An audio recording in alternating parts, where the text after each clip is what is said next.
violence va commencer. On va les mettre de colo. On les donne. C'est maintenant que la violence va commencer.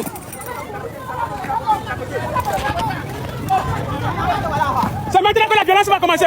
On va les mettre de cas parce que nous les réclamons avec droit. On est en train de réclamer notre propre droit et ils sont venus. Ils ont arrêté notre affaire.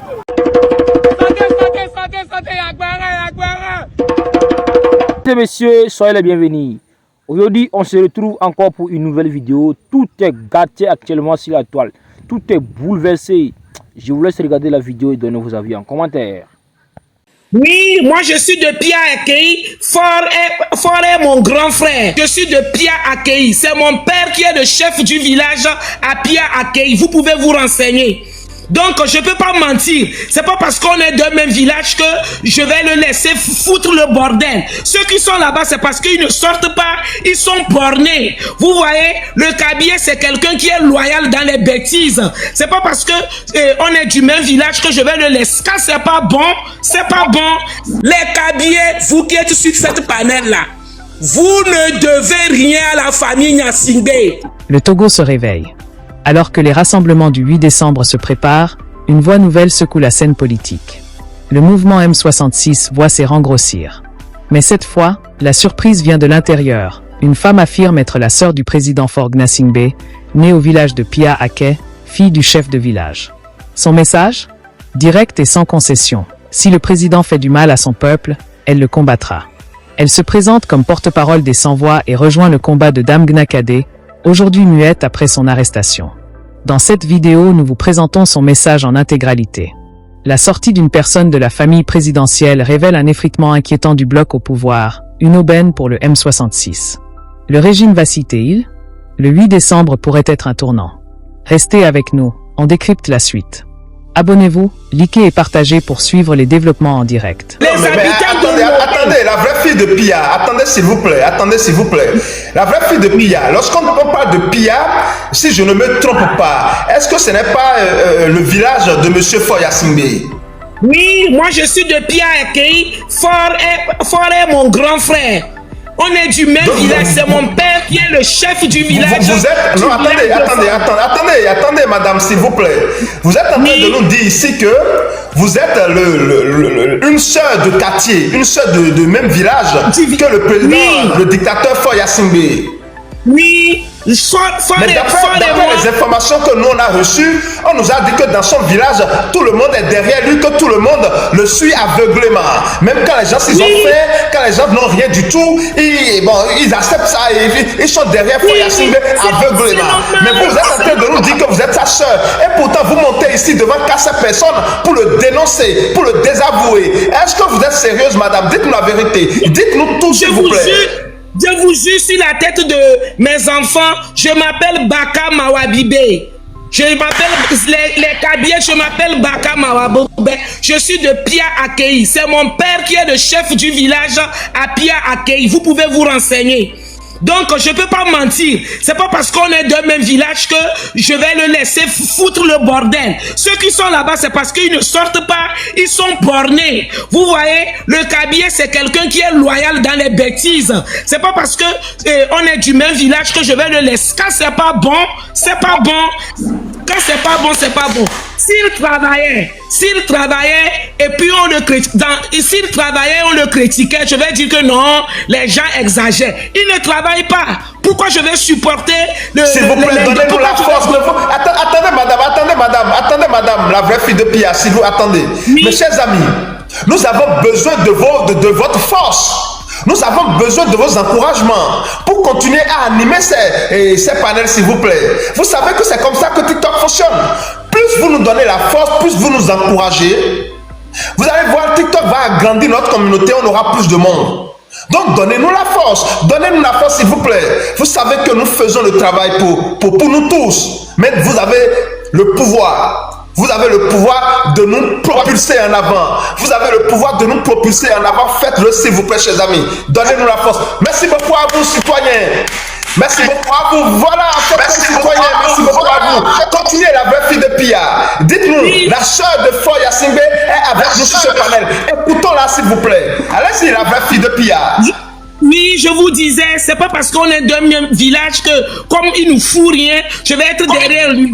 Je vous donne un exemple. C'est quand il va au village, quand il est au village, qu'on allume les lampadaires. Si vous allez actuellement au village, il n'y a pas de lumière. C'est quand il arrive, on allume les lampadaires. Donc, les gens du village, ils trouvent ça normal. Parce que eux, ils sont contents qu'on dise qu'il y a quelqu'un de pire qui est au pouvoir. Mais c'est eux qui souffrent plus.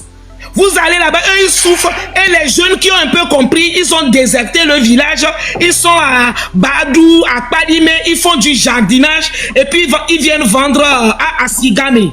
Vous voyez? Donc, j'aimerais dire à la population togolaise, les premières victimes, c'est les Kabyais. C'est parce que le Kabyais, il est tellement mouton que quand il a un frère quelque part, même si on ne lui fait rien, il est derrière. Sortez. Tout à l'heure, quand j'ai commencé à parler, je motivais les gens de Haotoué, Peme, parce que je trouve qu'il y a des minéraux là-bas. On vient, on creuse le phosphate, on laisse les trous. Vous allez là-bas, là, il y a des trous. Si je mens, il y a des trous. Après avoir creusé, au lieu de rembeller, on laisse les trous. Et c'est devenu une forêt. Il y a les serpents, il y a tout. Donc c'est le désordre. Ils n'ont plus de terre pour cultiver. Ils n'ont plus de terre pour cultiver et ils sont révoltés. Si vous êtes révoltés, pourquoi vous ne sortez pas?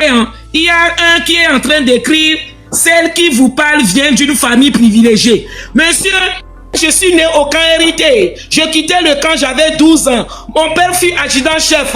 Donc il a travaillé et il a eu son salaire. Il a construit une maison. Vous allez, mon père, on a eu normal. Maintenant, celui qui dit que mon père fut privilégié, moi, mon père, il a rangé sa vie. Hein. Il n'a pas eu des douzaines de femmes. C'est vos papas qui étaient militaires. Ils ont eu des douzaines de femmes. Ils n'ont pas pu faire quelque chose. Non, attendez. Je continue, Joël. Donc, je vous disais, les Kabyais, quand vous allez, et c'est pendant les Évalas, juillet, août, que le village de Fort s'anime. Quand vous allez, c'est pendant les Évalas que il y a l'ambiance dans le village. Vous allez, il y a plus les jeunes, c'est parce que je ne sais pas comment vous expliquer. Moi, quand je vais sur les panels, je dis que je suis Kabyais. On ne me croit pas parce qu'ils se disent que comment je peux être Kabyais, être de Pia, ne pas être du côté de Fort. Les Kabyais, vous qui êtes sur cette panel-là, vous ne devez rien à la famille Nyasingbe. Vous ne devez rien. Même si vos papas, vous ne devez rien. Kableto, Gento, vous ne devez rien à cette famille. Même si vos papas étaient militaires, l'armée est républicaine. L'armée, c'est pas l'entreprise des Nyasingbe. Ils ont travaillé, c'est tout. Donc, il y en a aussi, ils aiment porter le sac des gens et ils sont derrière cette famille. Ils se disent que sans cette famille, ils ne peuvent pas vivre. Moi, j'ai mes deux mains, mes deux pieds. Donc, je sais qu'il n'y a que le travail qui paie. Les Kabyais, après le départ de Fort, rien ne changera de votre quotidien. Si vous avez des diplômes, vous allez travailler. Les Nyasingbe, ils sont venus au Togo, ils n'ont rien apporté. Ils ont que divisé les familles. Quand vous allez dans toutes les familles du Togo, ils ont fait du mal dans toutes les familles. Donc, les Kabyais, réveillez-vous. Il n'y a que vous qui pouvez chasser de Fort Nyasingbe. Il n'y a que lui. Si vous ne voulez pas, ça fait votre problème. C'est vous qui souffrez. Si vous allez à Kara, il n'y a pas de route. Vous ouvrez l'eau de robinet, l'eau est rouge. On dirait c'est Tchoukoutou qui met dans les robinets. Vous souffrez, vous ne voulez pas, ça fait votre problème. Arrêtez de dire, main des frères. C'est vous qui considérez Fort comme votre frère. Lui, il s'en fout de vous. Ce que vous devez comprendre, les Kabyais, il s'en fout de vous. Fort n'a rien à foutre de vous. Là, ce que Fort lui cherche, c'est pour ça qu'il a fait son... il est devenu PCM, il veut mourir au pouvoir, c'est tout. Et puis avoir les privilèges et voyager les week-ends. Il est en Italie. Quel est ce président? Tous les week-ends il voyage comme un pigeon. C'est un pigeon voyageur et il voyage. Vous êtes là, les Kabyais, main des frères, 20 ans. 20 ans, vous allez à Kara, c'est lamentable. C'est lamentable. Maintenant, les zozos de Unir là, vous savez, ils ont leurs partisans partout. Ils sont en Allemagne, en France, aux États-Unis, en Belgique, bref, la diaspora. Moi, je suis sur votre panel. Il est 22h44. Je devais dormir. Je suis monté sur votre panel, mais je ne suis pas payé. Je n'ai rien, mais j'ai l'amour pour ma patrie. Mais les zozos, ils sont payés. Même les zozos, quand ils sont de la diaspora, quand ils veulent rentrer au Togo, on leur paie le billet d'avion pour qu'ils rentrent et aller balancer les autres Togolais qui sont de la diaspora, qui balancent fort. Si je mens, ceux qui sont en Suisse, ils paient Unir Suisse, Unir Berlin, Unir Allemagne, Unir Belgique, Unir États-Unis. Bref. Donc, nous, on a l'amour pour notre patrie, comme table ronde, chef canton, et Solim, Agbasivi Damron, etc., etc. On a l'amour pour notre patrie, c'est pour ça qu'on monte sur les panels pour défendre notre patrie. Eux autres là, ils ont l'amour pour la poche de fort. Vous êtes renumérés. Donc, votre papa est de Pia, votre papa est là-bas. Et vous avez le courage de dénoncer la dictature de Foya Singbe qui est en réalité votre frère. Et vous dites que ce n'est pas parce qu'il est votre frère, il fait des bêtises et vous allez le supporter, que c'est inacceptable ce qui se passe au Togo. Parce que vous, vous avez eu la chance de voyager. Vous voyez ce qui se passe là-bas et vous savez que votre pays est capable de se développer et d'atteindre le niveau de ces pays-là où vous êtes aujourd'hui. Mais pourquoi vous avez ce courage? D'où vous vient ce courage, madame, la vraie fille de Pia? Oui, moi, excusez-moi, j'ai de la peine pour les Togolais. Parce que le Togo, c'est un petit pays qui fait 56 600 km². Et je vois qu'on a des ressources. On a l'OTP qui produit le phosphate. Les trains sont sur les rails 24 heures sur 24. L'usine ne s'arrête pas. Et si les habitants de Peme, Haotoé, Pogame, vous êtes sur les panels, les usines ne s'arrêtent pas. Et quand il y a eu, comment dirais-je, des fois à l'OTP, je crois, il y a trois bandes. Il y a 3 tapis qui dirigent les phosphates au niveau des machines. Des fois, il y a des bandes qui arrêtent des ouvriers. Ça veut dire que quand une bande prend un ouvrier, il meurt. Quand il meurt, on n'arrête pas l'usine, on continue le travail parce que on doit remplir les bateaux. Mais quand vous allez dans cette localité, les gens souffrent. Les gens souffrent. Ils n'ont pas de terre pour payer. Quand moi je vois ça, ça me fait de la peine. Au Togo, vous n'avez pas peur que le régime vous traque ou bien que le régime traque vos parents? Non, moi, excusez-moi.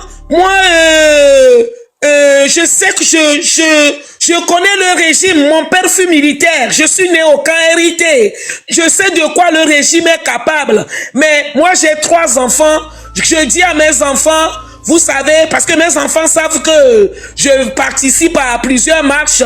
Je vais sur des panels. Mais je dis à mes enfants que un jour, on va vous appeler, on va dire que maman, on a tué maman. Vous allez rester chez mamie ou papy. C'est le prix à payer. Que ça fait au moins. Mais au moins, ce que vous dites, vous me donnez la chair de poule, madame. Oui, c'est-à-dire, vous dites que vous êtes prête. Oui, vous êtes prête à mourir pour votre pays. Oui, vous êtes prête à tomber pour le Togo. Oui, je dis à mes enfants que je conduis, une balle peut sortir, on va me dire, mais soyez fiers de votre mère, vous allez rester avec papa ou vous allez rester avec mes petites soeurs. Rappelez-nous votre nom, s'il vous plaît. Moi, je m'appelle Baka Mawabibe. Mawabibe, ça veut dire en kabyle. Vive Baka. Écrivez dans les commentaires. Vive Baka. Vive Baka. Vive Baka. Vive Baka. Vive Baka. Vive la vraie fille de Pia. Vive la vraie fille de Pia Madame Baka. Vive la vraie fille de Pia, Madame Baka. Vive la vraie fille de Pia, Madame Baka. Elle a dit à ses enfants, je mène une lutte pour mon pays et je suis prête. À tout moment, on peut vous appeler, vous dire, votre maman est tombée au front, votre maman est tombée au combat. Soyez fiers d'elle. Elle a mené le bon combat. Merci beaucoup à vous. Toute l'Afrique est derrière vous. Toute l'Afrique est fière de vous, madame. Merci beaucoup à vous. Vive la vraie fille de Pia. Vive Madame Baka. Vive Madame Baka. Vive Madame Baka. Merci beaucoup à vous. Allez-y, madame. Nous vous écoutons. Donc, comme je vous disais, je me suis préparé psychologiquement, je fais les marches. Quand il faut se déplacer, je me déplace. Donc, j'ai pas peur de mourir parce que quand vous êtes et vous voyez l'injustice, vous voyez l'injustice, vous voyez des Togolais qui sont en train de mourir, les Togolais qui ont faim. Attendez, Joël, vous êtes béninois. Il y a quelques années, les Béninois respectaient les Togolais. Les Béninois venaient au Togo. Quand tu dis tu es Togolais, mais maintenant, est-ce qu'un Togolais peut se mettre devant un Béninois? Ils vont lui dire, bien sûr. Ils vont lui dire, Olochia, non? Si un Togolais parle, ils vont lui dire, Olochia. Où je mens? Donc, quand je vois tout ça, je me dis, excusez-moi, je me dis, vous savez, même les Béninois qui sont au Bénin, des fois, il y a des coins, ils font 2 mois, ils ne passent pas. Après 3 mois, quand ils passent, ils voient que le coin a changé. Les talons, ils travaillent. Il y a des Béninois qui sont au Bénin, il y a des coins, il y a des endroits où ils ne passent pas. Après 3 mois, ils voient que l'endroit a changé. Parce que talon, mais au Togo, le mec, il fait rien. C'est ça, je ne comprends pas chez les Kabyles. Vous savez, un frère qui est au pouvoir, il arrive, il enferme tout le monde. Il pousse les Togolais en exil. Vous le supportez par rapport à quoi? Dites-moi. Parce qu'il est Kabyle? Vous le supportez par rapport à quoi? Parce qu'il est Kabyle. Si au moins il travaillait, il y avait des choses qui changeaient. Et puis dans tous les pays, on critique les gouvernements. Mais chez nous là, le Togo est un pays en voie de sous-développement. Le Togo est un pays en voie de sous-développement. On ne peut pas continuer à accepter ces conneries parce que Fort, il est de Pia. Il ne vous calcule pas. Il est là, il dilapide l'argent du pays. Il prend l'argent du pays pour payer sa sécurité. Enferme tout le monde. Mais le 8 décembre, vous savez, les Togolais. Le 8 décembre. Le 8 décembre. Le 8 décembre. Le 8 décembre. Le 8 décembre. Le 8 décembre. Merci beaucoup à vous, citoyens. Le 8 décembre. Le 8 décembre. Togovi Miratite. Merci beaucoup à vous, citoyens. Le 8 décembre. Le 8 décembre. Le 8 décembre. Comment on dit en effet, Miratite va sauver notre pays. Pas sauver notre pays. Dites-moi ça, s'il vous plaît. Le 8 décembre, Niato a sauvé Togo. J'ai dit ça. Le 8 décembre, Niato a sauvé Togo. Le 8 décembre, Niato a sauvé Togo. Le 8 décembre, Niato a sauvé Togo. Le 8 décembre, Niato a sauvé Togo. Merci beaucoup à vous. Oui, on sortira. On va libérer le pays. On va libérer le pays. Mes chers Togolais. Nous allons libérer notre pays. Nous allons libérer notre pays. Le Togo est libéré. Le Togo est libéré. Le Togo est libéré. Le 8 décembre, Niato a libéré notre pays. Voilà.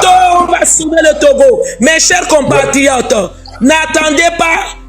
Il n'y aura aucun parti politique qui vous appellera.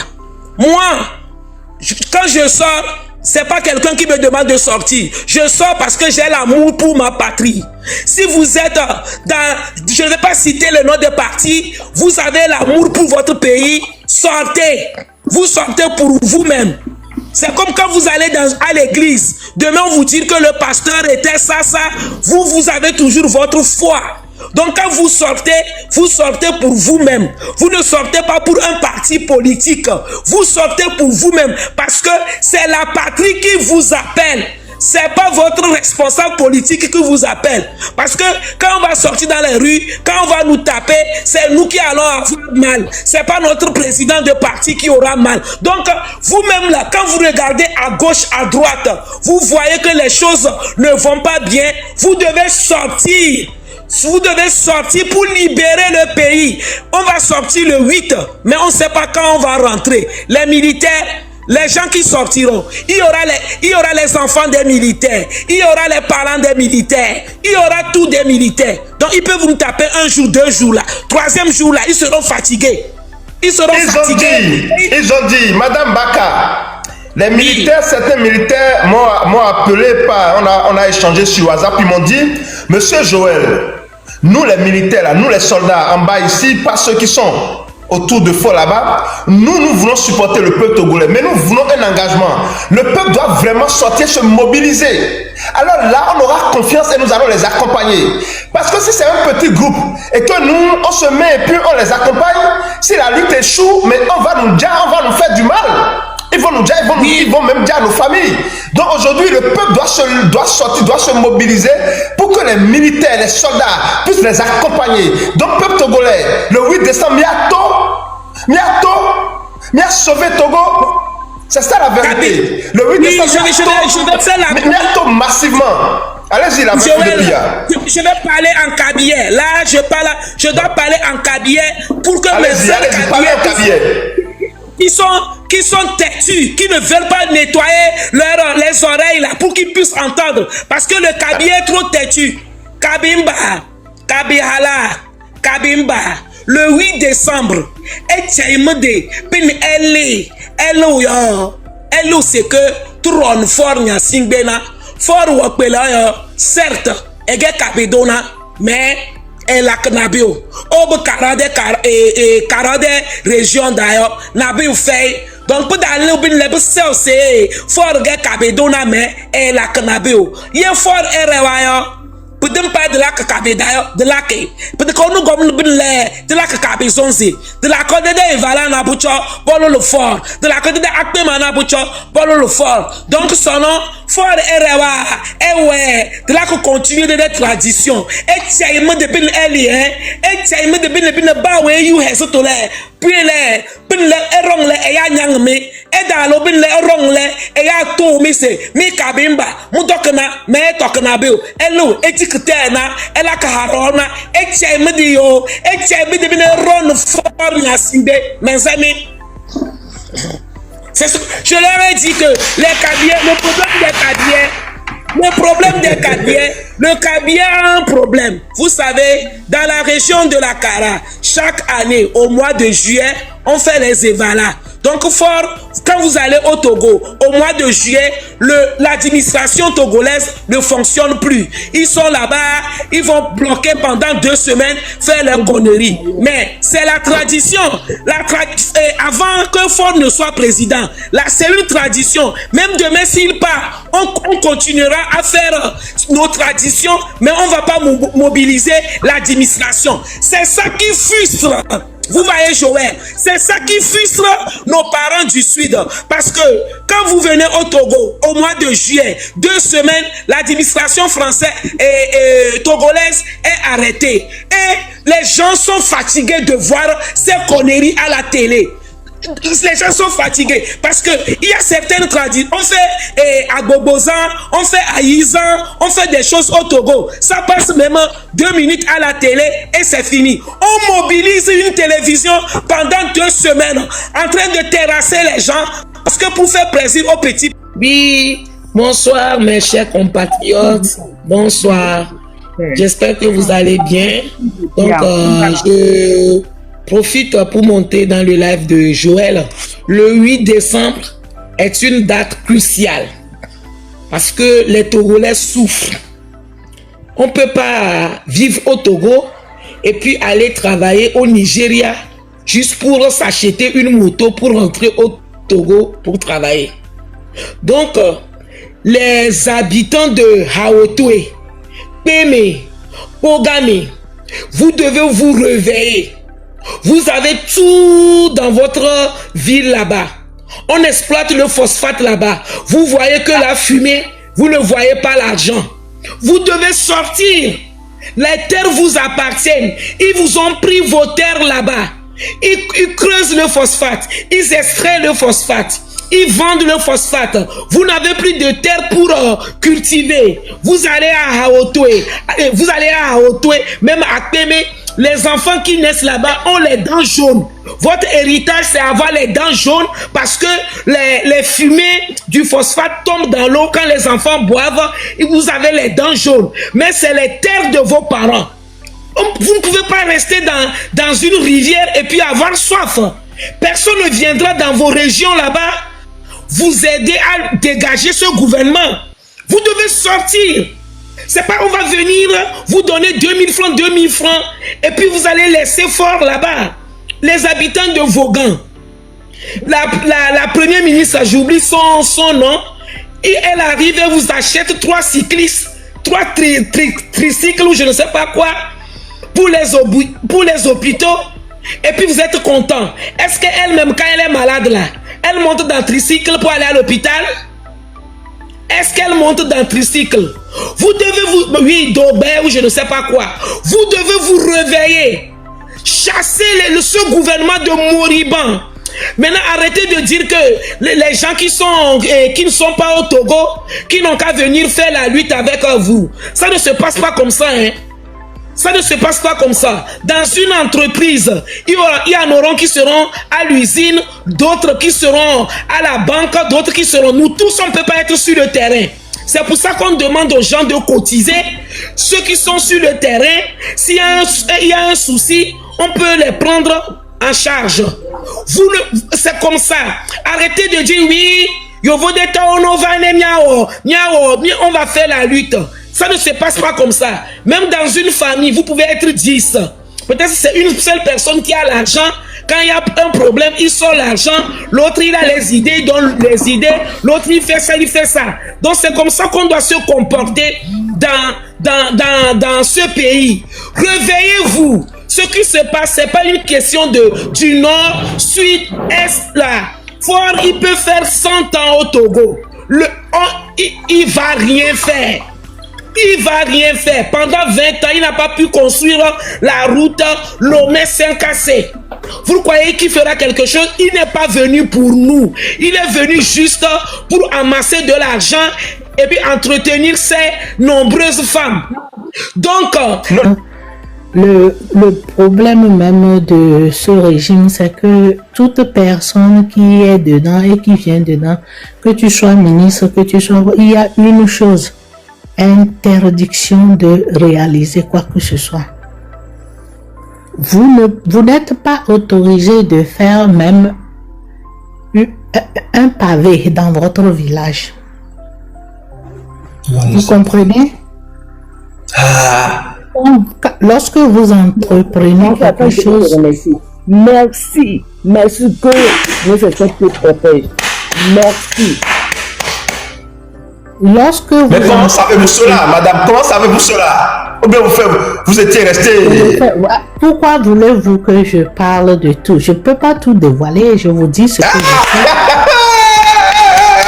Allez-y, nous vous écoutons, madame. Allez-y, nous vous écoutons, allez-y.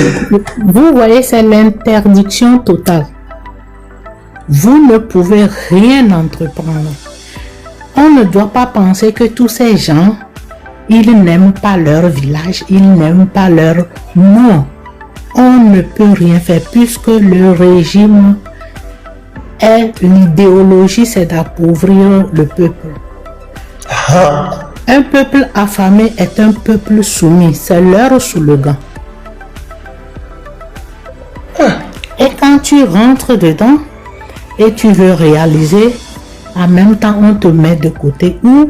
On te cherche, c'est-à-dire il fabrique quelque chose et on te met en prison où tu deviens un exilé.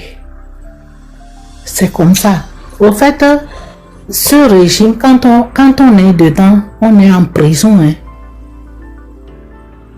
C'est ils sont là-bas, je peux vous dire que 80% veulent sortir. Hein. Ils veulent s'en débarrasser.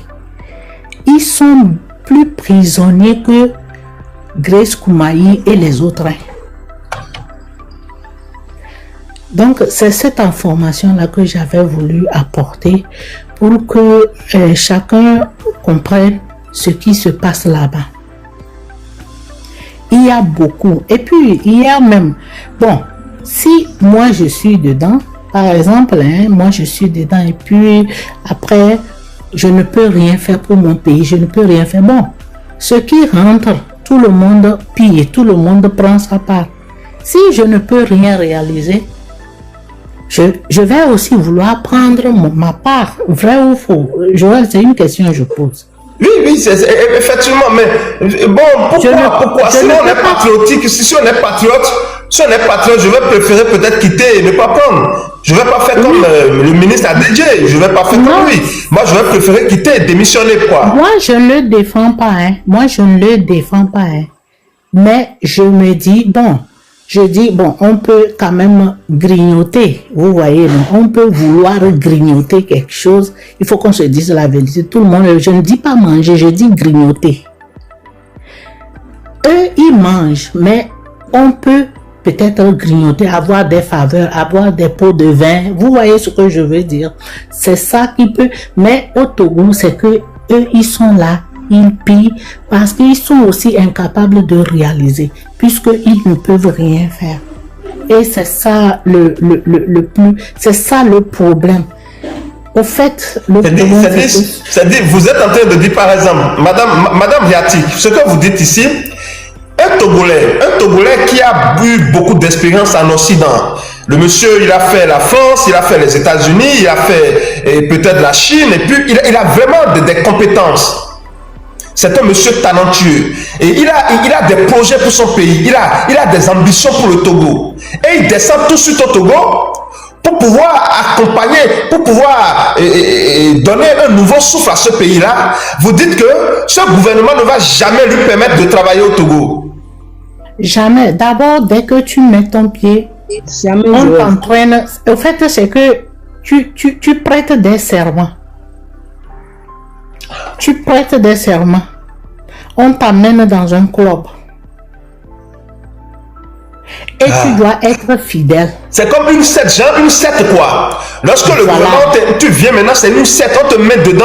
Est-ce qu'ils font des rituels, madame? Est-ce qu'ils font des rituels? Dites-nous tout s'il vous plaît. D'abord, j'ai vérifié votre compte, c'est un compte privé. Donc voilà, on ne peut pas vous faire. J'ai essayé de m'abonner à vous. C'est un compte privé. Mais dites-nous, est-ce qu'ils essayent, est-ce qu'ils font des rituels? Bien sûr. Bien sûr. C'est des rituels. C'est-à-dire, je ne sais comment vous dire, c'est qu'ils sont tellement enfermés. C'est des rituels. Merci beaucoup à vous, Mosaïque Couverne. Merci beaucoup. Merci pour la force. La seule chose qu'il nous reste, c'est de faire une révolution, c'est de nous lever et de déboulonner ce régime. C'est-à-dire... Merci beaucoup à vous, Madame Yatik. Madame Yatik, merci beaucoup. Mais dites-nous. Vous savez, Madame Katanga, ma vie, elle...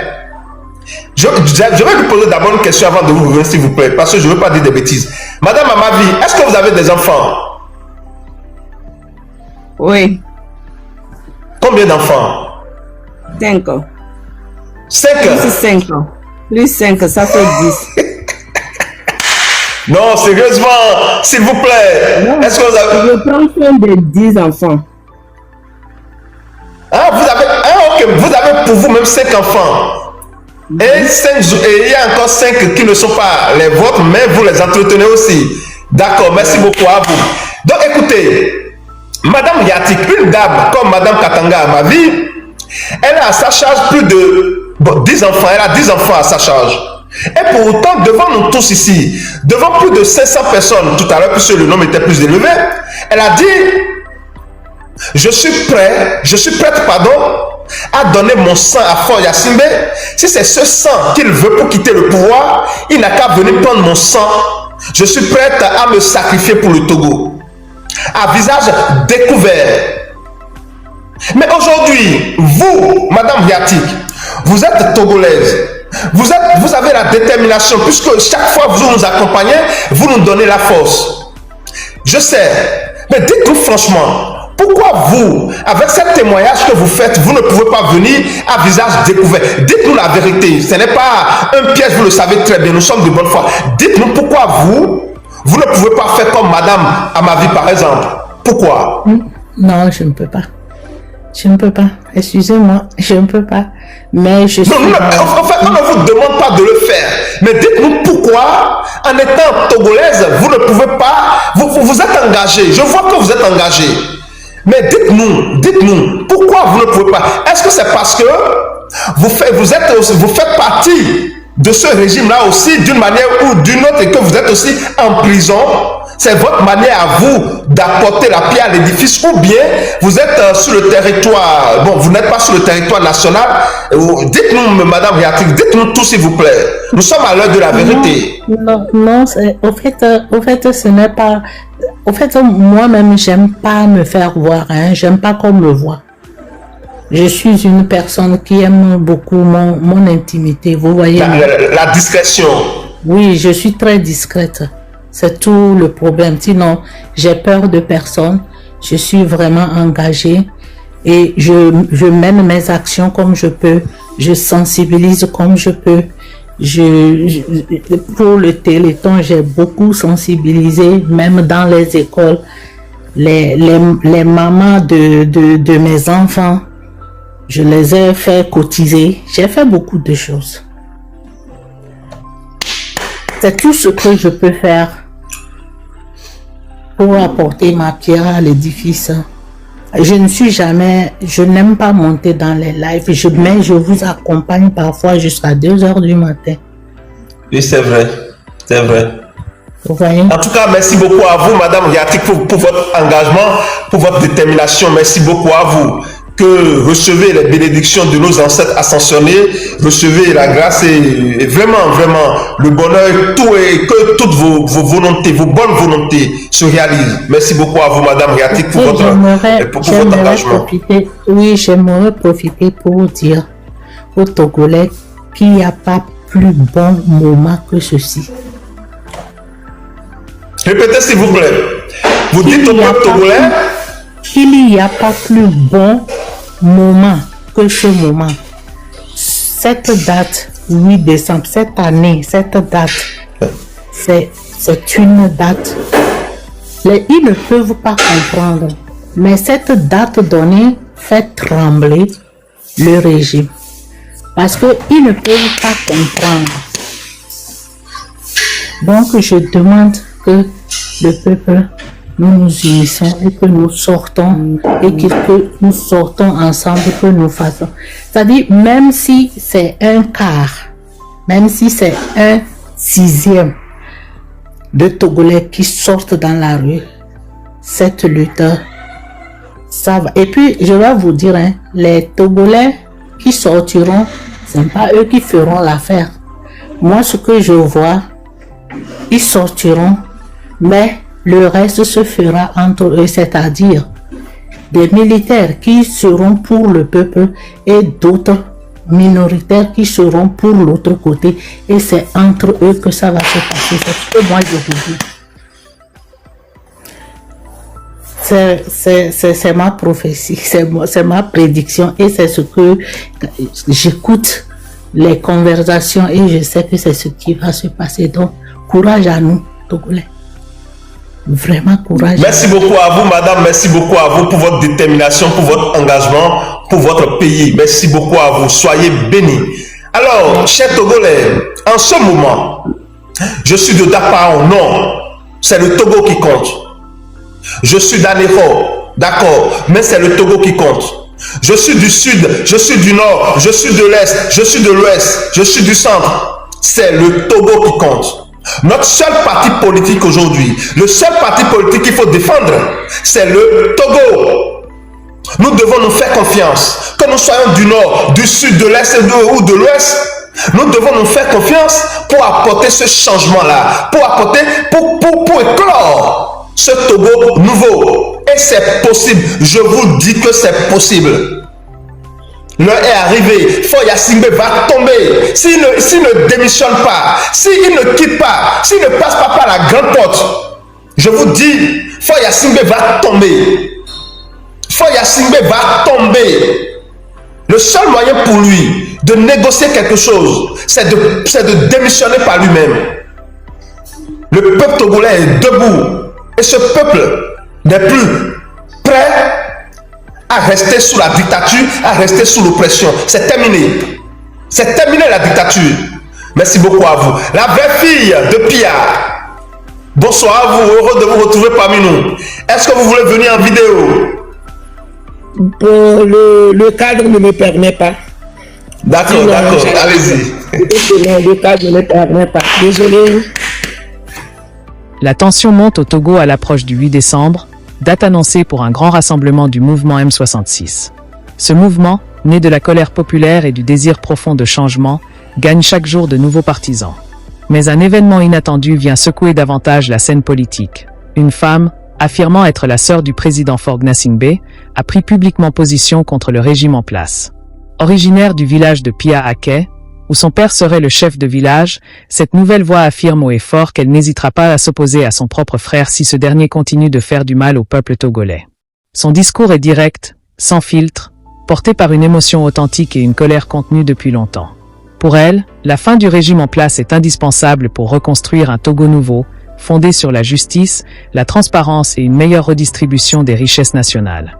Elle se présente comme la porte-parole des sans-voix, un écho fort aux propos de Dame Gnakadé, cette autre figure féminine du Togo qui avait, elle aussi, appelé à une refondation du pays avant d'être arrêtée puis réduite au silence. La comparaison n'est pas anodine, deux femmes, issues de milieux différents mais unies par la même exigence, la vérité et la liberté pour le peuple togolais. Cette sortie publique, venant du cœur même du clan présidentiel, révèle une fissure croissante dans le bloc du pouvoir. Là où autrefois régnait le silence et la loyauté de façade, émergent désormais des voix dissidentes prêtes à dénoncer les dérives et les injustices. Pour le M66, cette nouvelle prise de position tombe à point nommé. Elle renforce la légitimité de leur combat et attire l'attention internationale sur la situation du pays. À mesure que le 8 décembre approche, le Togo semble entrer dans une phase décisive de son histoire politique. Le peuple observe, le pouvoir s'inquiète, et les voix du changement se multiplient. Une chose est sûre, la parole de cette sœur rebelle restera dans les mémoires, symbole d'un courage rare au sein d'un système verrouillé. L'histoire politique du Togo a toujours été marquée par une tension entre la continuité du pouvoir et la soif populaire de changement. Depuis plus d'un demi-siècle, le pays vit sous l'ombre d'une même dynastie politique, celle des Gnassingbé, dont l'influence s'étend sur plusieurs générations. Mais aujourd'hui, une fissure inattendue vient troubler cette solidité apparente. Une femme, affirmant être la sœur du président Faure Gnassingbé, se lève publiquement contre le régime. Son discours, virulent et sans détour, résonne comme un coup de tonnerre. Elle se dit issue du même village que le président, Pia-Aké, et fille du chef du village. Pour elle, les liens de sang ne peuvent pas servir d'excuse à l'injustice. Elle affirme haut et fort que si son frère continue à opprimer le peuple, elle s'opposera à lui, non en ennemi, mais en citoyenne qui aime son pays. Cette prise de parole audacieuse, dans un contexte politique où la peur du pouvoir est ancrée, marque peut-être un tournant. Depuis l'indépendance en 1960, le Togo a connu des périodes sombres. Le coup d'État de 1967, qui porta Gnassingbé Eyadema au pouvoir, inaugura une longue ère de pouvoir autoritaire. Pendant 38 ans, la parole politique fut contrôlée, la contestation muselée, et le pouvoir concentré entre les mains d'un seul clan. À la mort du général Eyadema en 2005, son fils Faure Gnassingbé prit le relais, perpétuant une continuité politique quasi monarchique. Malgré des promesses de réforme, le pays resta marqué par des élections contestées, des répressions violentes et un profond sentiment d'injustice sociale. Pourtant, à plusieurs reprises, la rue togolaise s'est levée. De 1990 à 2017, des mouvements citoyens, des étudiants, des religieux et des partis d'opposition ont défié le pouvoir. Le peuple a crié sa soif de justice, de démocratie et de partage équitable des richesses. Et aujourd'hui encore, le M66, mouvement citoyen né du désespoir populaire, se présente comme le fer de lance de cette nouvelle génération décidée à briser le silence. L'histoire du monde montre qu'aucun régime n'est éternel. Souvent, les systèmes les plus solides se fragilisent non pas sous la pression extérieure, mais de l'intérieur même du pouvoir. En Roumanie, en 1989, la chute du dictateur Nicolae Ceausescu a commencé lorsque son propre entourage a cessé d'obéir. En Tunisie, la révolution de 2011 fut précipitée par des dissensions internes et par le refus de l'armée d'obéir aux ordres du régime de Ben Ali. En Burkina Faso, en 2014, la chute de Blaise Compaoré a été accélérée par les divisions au sein du parti au pouvoir. Et aujourd'hui, au Togo, voir une femme issue de la famille Gnassingbé dénoncer le système représente bien plus qu'un simple acte de courage. C'est un symbole. Cela montre que le pouvoir, longtemps soudé par la peur et les privilèges, commence peut-être à se fissurer. Cette sœur rebelle rejoint en cela les paroles oubliées de Dame Gnakade, cette autre femme qui avait appelé à un Togo nouveau avant d'être réduite au silence. Ces femmes, par leurs mots et leur courage, symbolisent la montée d'une conscience nouvelle dans un pays longtemps enfermé dans le silence.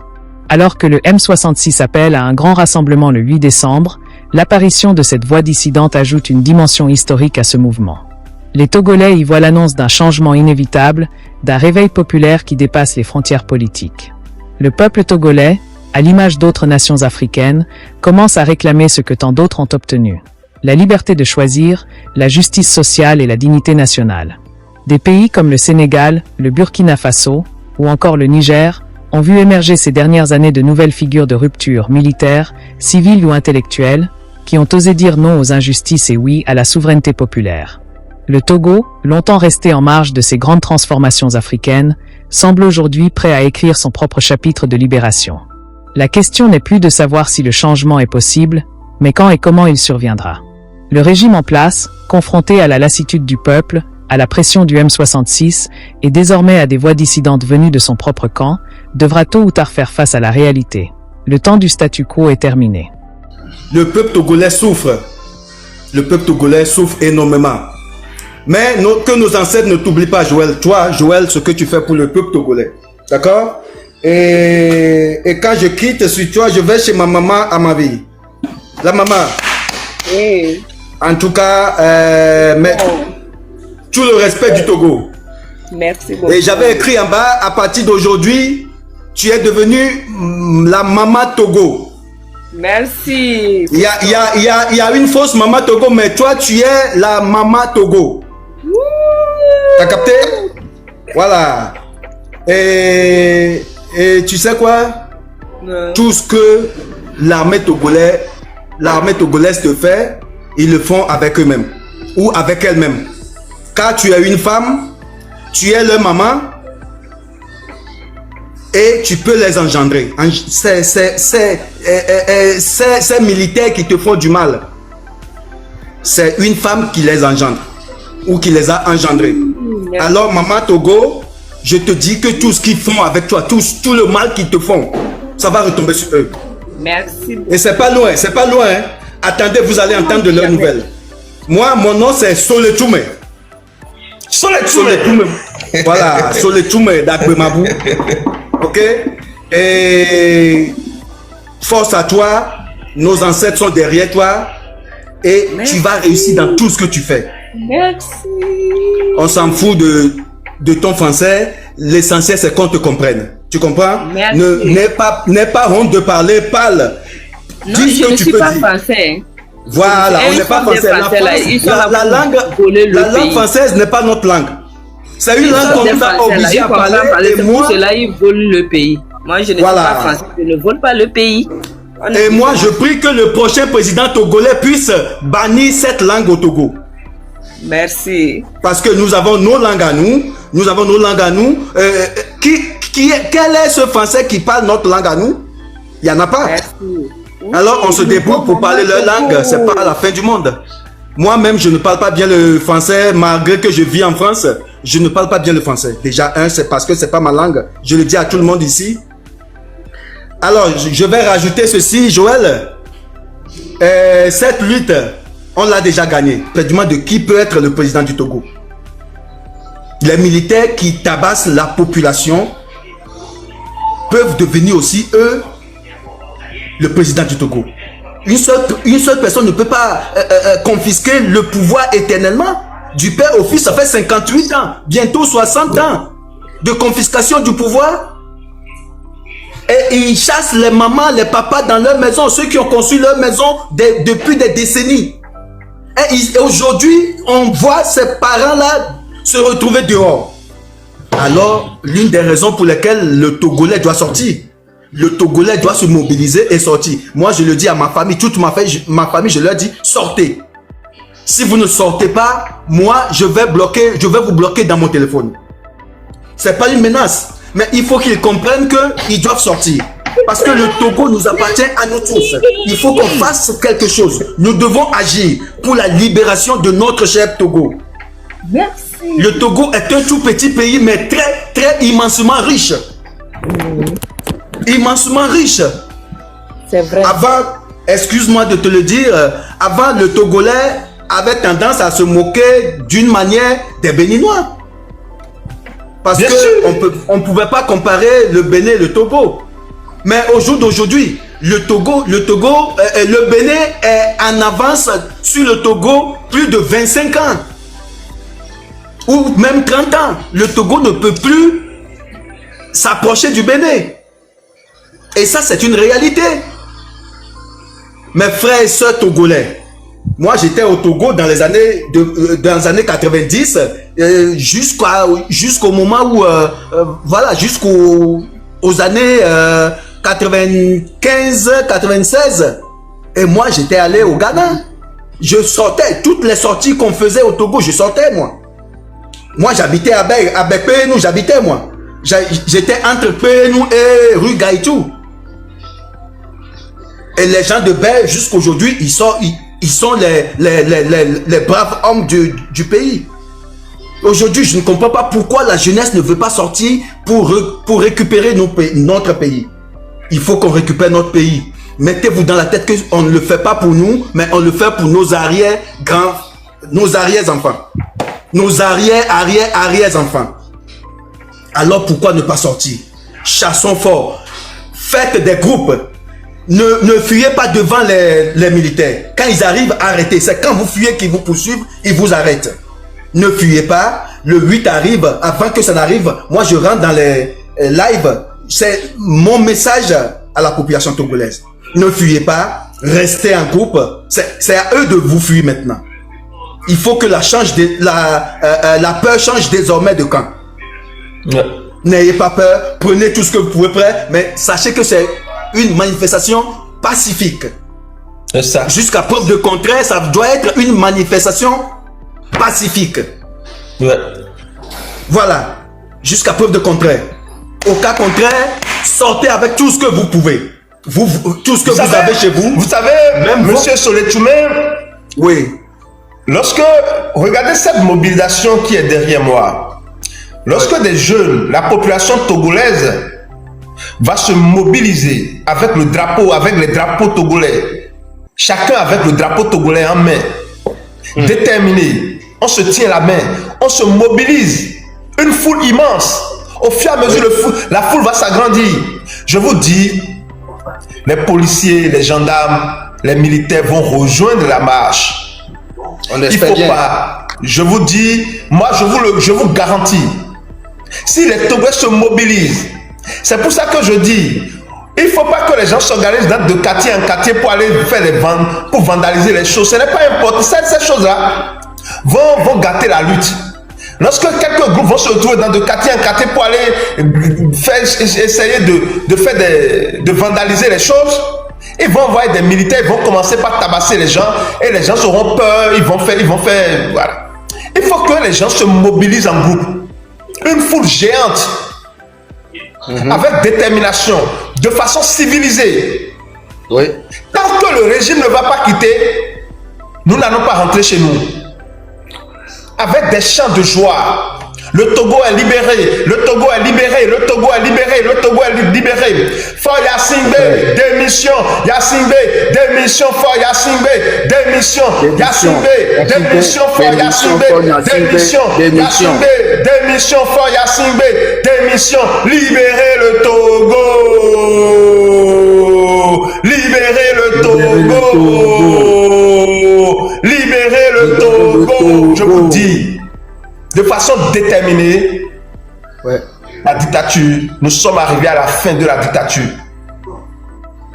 Le Togo s'est levé pour mettre fin à la souffrance. Chers amis, je vous informe en ce moment, il y a des femmes du parti Les Démocrates, je pense, qui sont en train de faire une grève de faim. Madame Grace Koumaï, emprisonnée injustement, tabassée et vée. Elle également, avec un monsieur en prison, ils ont commencé une grève de faim. Depuis 2 jours, un truc comme ça. Et je ne sais pas si des gens sont avec nous ici pour nous donner leurs nouvelles. Comment ils vont. Est-ce que les gens sont partis les rendre visite? Nous avons besoin de savoir. Madame Amavi, est-ce que vous avez des nouvelles de Grace Koumaï? Elle va bien un peu, mais dans 2 jours là, je n'ai pas allé. Mais il y a un frère qui va là-bas. Quand il vient, il me donne les rapports. Toujours avec les rubriques façon là. Il n'y a rien du bon. C'est une dame qui est en prison, qui souffre. Oui. Elle n'a pas volé 500 millions. Elle n'a pas volé 500 millions pour aller s'acheter une maison à Paris, hein, en France. Hein. Elle n'a pas volé 500 millions des Togolais. Hein. Elle n'a fait que dire, elle n'a fait que demander de l'eau potable, de l'électricité, des soins de santé pour le peuple togolais. Elle n'a que demandé la fin de la dictature, la fin de l'oppression. Elle n'a pas volé 500 millions.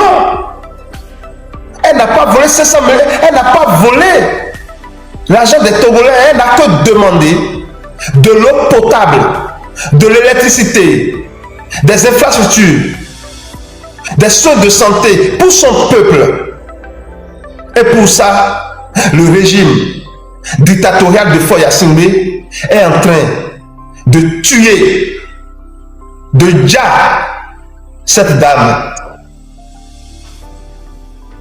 Nous tenons à informer l'opinion internationale de regarder ce qui se passe au Togo. C'est pathétique. Cette dame que vous voyez, si c'est la première fois que vous la voyez, vous la voyez, c'est Katanga Amavi. Elle a également subi l'atrocité du régime dictatorial de Faure Gnassingbé. Elle a subi également l'atrocité du régime dictatorial de Faure Gnassingbé. Elle a été fessée à mort. Et dans sa douleur, alors qu'elle était pratiquement à l'agonie, ses bourreaux ont tenté de la veiller. Les bourreaux ont tenté de la veiller alors qu'elle était dans la douleur. Ce qui se passe au Togo, chers amis, le monde entier, chère communauté internationale, c'est vrai, vous parlez des autres, vous parlez de la Palestine. Mais ce qui se passe au Togo, on peut comparer à ce qui se passe là-bas en Palestine. C'est un devoir pour la communauté internationale d'apporter un secours au peuple togolais. Ce peuple qui vit sous la dictature, sous l'oppression, sous la tyrannie depuis plus de 60 ans. Le peuple togolais a besoin de la communauté internationale. Chers Togolais, la balle est aussi dans notre camp. Nous devons nous lever comme un seul homme. Nous devons nous lever comme un seul homme. La sœur du président n'est peut-être pas une figure politique classique, mais son geste, son ton et sa détermination incarnent une vérité universelle. Quand l'injustice devient loi, la résistance devient un devoir. Son message résonne comme un écho venu du cœur du Togo. Je suis de sa famille, mais je suis d'abord du peuple. Et c'est peut-être dans cette phrase que se cache tout l'avenir d'un pays qui, depuis trop longtemps, attend son lever du jour. La lutte pour la libération du Togo dépasse les partis, les clans et les noms. Elle s'inscrit dans une dynamique historique qui touche toute l'Afrique et le monde, celle des peuples qui se lèvent contre la peur et exigent leur dignité. Le M66, avec ses figures courageuses, pourrait bien être le moteur de ce nouveau départ. Et cette femme, sœur d'un président mais fille du peuple, en est déjà le symbole vivant. Depuis plusieurs semaines, la scène politique togolaise connaît une agitation inhabituelle. L'annonce du grand rassemblement du 8 décembre, initié par le mouvement M66, semblait déjà marquer un tournant dans la contestation populaire. Mais l'apparition d'une nouvelle voix, inattendue et symboliquement lourde de sens, a ajouté une dimension inédite au débat. Une femme affirmant être la sœur du président Faure Gnassingbé a publiquement dénoncé la gouvernance actuelle, appelant à la fin du régime et à la naissance d'un Togo nouveau. Cette déclaration, virulente et sans détour, a créé une onde de choc au sein de l'opinion nationale et de la diaspora. Elle soulève de nombreuses questions. S'agit-il d'un acte isolé ou du signe d'une fissure réelle au sein du pouvoir? Et surtout, comment le M66, principal mouvement d'opposition citoyenne du moment, va-t-il réagir à cette sortie? Pour comprendre la portée de cet événement, il faut d'abord situer le M66 dans l'histoire récente du Togo, analyser ses méthodes, ses objectifs et la manière dont il gère les symboles politiques, souvent avec prudence et calcul. Le M66, sigle qui fait désormais partie du langage politique togolais, est né de la frustration accumulée après des années de promesses non tenues, de réformes bloquées et d'inégalités croissantes. À la différence des partis politiques traditionnels, le M66 est voulu un mouvement citoyen, sans hiérarchie visible, porté par une jeunesse urbaine connectée et des figures issues de la société civile. Depuis l'indépendance en 1960, le Togo a connu une succession de régimes autoritaires. Le coup d'État de 1967, qui porta le général Gnassingbé Eyadema au pouvoir, marqua le début d'un long règne familial. À sa mort, en 2005, son fils Faure Gnassingbé prit la relève, dans un contexte de tension et de contestation populaire. Malgré des élections pluralistes, la structure du pouvoir resta largement centralisée, dominée par le RPT, puis par son héritier politique, l'Union pour la République, UNIR. Face à cette continuité, plusieurs mouvements citoyens émergèrent au fil du temps, mais furent souvent divisés, infiltrés ou réprimés. Le M66 s'est imposé comme une nouvelle génération de résistance, plus horizontale, moins partisane, et plus habile dans sa communication numérique. Le M66 ne revendique pas de chef officiel, mais plutôt une coordination décentralisée. Ce mode d'organisation, inspiré des mouvements de contestation modernes tels que le Balai citoyen au Burkina Faso ou Y'en a marre au Sénégal, lui a permis de résister à la répression et de fédérer divers courants idéologiques autour d'un objectif commun: la fin du régime en place et la refondation du Togo. Leur discours met l'accent sur la justice sociale, la lutte contre la corruption et la redistribution équitable des richesses. À travers les réseaux sociaux et les rassemblements de terrain, le M66 a su canaliser une colère diffuse en un mouvement d'espoir collectif, malgré les arrestations, la censure et la surveillance constante. Cette sortie a eu un impact symbolique majeur. Dans un pays où la famille présidentielle est perçue comme un bloc soudé, voir une voix dissidente émerger de son sein relève presque du sacrilège. Beaucoup y voient un signe d'usure du pouvoir, voire de désaccords internes. Sur les réseaux sociaux, la vidéo de cette sœur rebelle a été massivement partagée, commentée, traduite et analysée. Entre admiration, scepticisme et espoir, la population y voit le reflet d'un pays où même les proches du pouvoir semblent désormais conscients de la nécessité d'un changement. Malgré cette retenue, le M66 voit dans cette sortie un renforcement symbolique de sa légitimité. Le fait qu'une voix issue du cercle présidentiel évoque publiquement la fin du régime vient conforter le message que le mouvement porte depuis sa création. Le changement n'est plus une revendication marginale, mais une nécessité nationale. Pour les militants, ce témoignage valide la dénonciation qu'ils formulent depuis des années sur les dérives du système. Sur plusieurs plateformes, des membres du mouvement ont salué le courage de la sœur rebelle, tout en rappelant que le combat du peuple ne doit pas être confisqué par des symboles familiaux, mais porté par la conscience collective. Dans les cercles d'analyse, certains observateurs mettent en garde contre une possible instrumentalisation de cette sortie. Dans l'histoire politique togolaise, plusieurs révélations ou dissidences internes se sont révélées être des manœuvres orchestrées pour diviser ou tester la résistance des mouvements populaires. Le M66, conscient de ce risque, s'efforce de ne pas se laisser entraîner dans la personnalisation du débat. Sa ligne de communication reste focalisée sur les enjeux structurels, réforme institutionnelle, alternance politique, lutte contre la corruption et justice pour les victimes des violences politiques passées. Des exemples similaires ont marqué d'autres pays. En Roumanie, 1989, des dissidences internes ont accéléré la chute du régime communiste. En Tunisie, 2011, la révolution a éclaté après des divisions dans le camp présidentiel. En Burkina Faso, 2014, la chute de Blaise Compaoré fut précédée par le désengagement d'anciens alliés. Ces précédents montrent que la parole venant de l'intérieur du pouvoir a souvent un poids symbolique décisif. Elle brise le tabou de la loyauté absolue et légitime les revendications populaires. Le M66, conscient de cette dynamique, tente de s'en inspirer, tout en évitant les dérives qui ont parfois suivi ces transitions violentes. La sortie de la sœur rebelle n'est pas qu'un fait divers politique. Elle symbolise l'érosion lente mais profonde du pouvoir absolu. En choisissant la prudence, le M66 montre qu'il comprend l'importance de maîtriser le tempo du changement. À l'approche du 8 décembre, le Togo semble suspendu entre deux époques. celle d'un passé figé dans la peur et celle d'un avenir encore incertain, mais porteur d'espoir. L'histoire montre que les régimes s'effritent souvent de l'intérieur avant de céder à la pression de la rue. Si cette dynamique se confirme, le rôle du M66 pourrait être déterminant, non comme détonateur d'une révolution, mais comme architecte d'une transition consciente et organisée. Le temps dira si la voix de cette femme restera une anecdote ou deviendra le symbole d'un réveil collectif. Mais une chose est certaine, le Togo n'écoute plus en silence.